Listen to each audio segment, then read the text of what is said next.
তোমরা আল্লাহ অনুগ্রহ তালাশ করো। এখানে তাফসীর কারকরা সবাই বলছেন যে এটা হচ্ছে আপনার উতলুবুর রিজকাল হালাল বিত্তিজারা, মানে এই যে তোমরা ছড়িয়ে পড়ো হালাল রিজিক, তোমরা অন্বেষণে ছড়িয়ে পড়ো ব্যবসার মাধ্যমে। এই যে এখানে ফাদলিল্লাহ, আল্লাহর অনুগ্রহ, এটা কি ব্যবসা? কে বলছেন? আল্লাহ সুবহানাহু ওয়া তাআলা বলছেন। সুতরাং আপনারা কিন্তু একটা এই যে আল্লাহর একটা ইবাদত যে বলছে, সেই ইবাদতের মধ্যেই এটি রয়েছে। আল্লাহ সুবহানাহু ওয়া তাআলা প্রশংসা করেছেন এই যে যারা ব্যবসার মধ্যে জড়িত রয়েছে, আল্লাহ প্রশংসা করেছেন। আল্লাহ কি বলছেন?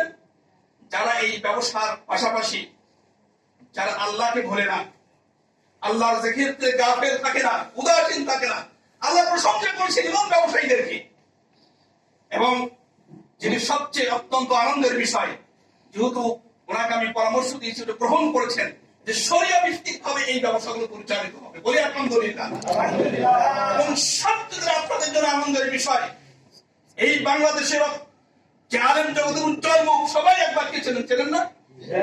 সবাই চেনেন। উনি ইসলামী ব্যাংকের শরিয়া বোর্ডের সেখানে দায়িত্ব পালন করেছেন।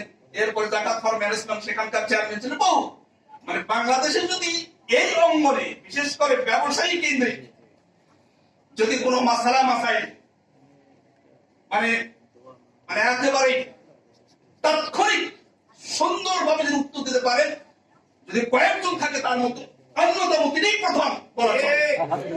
আলহামদুলিল্লাহ আমরা তাকে পেয়েছি। সুতরাং আমি মনে করি এই ব্যবসাতে যেহেতু একটা শরিয়ার ভিত্তি রয়েছে এবং একজন আমাদের বড় মাপের মানে যিনি গাইড দিবেন তিনি রয়েছেন, ইনশাআল্লাহ আল্লাহ এখানে বরকত দিয়ে দিবেন। আলহামদুলিল্লাহ। তাহলে আপনারা কি সেই বরকত আশা করেন কি করেন না? এরপরে রাসূল সাল্লাল্লাহু আলাইহি ওয়াসাল্লাম কি বলেছেন আপনাদের ব্যাপারে, যে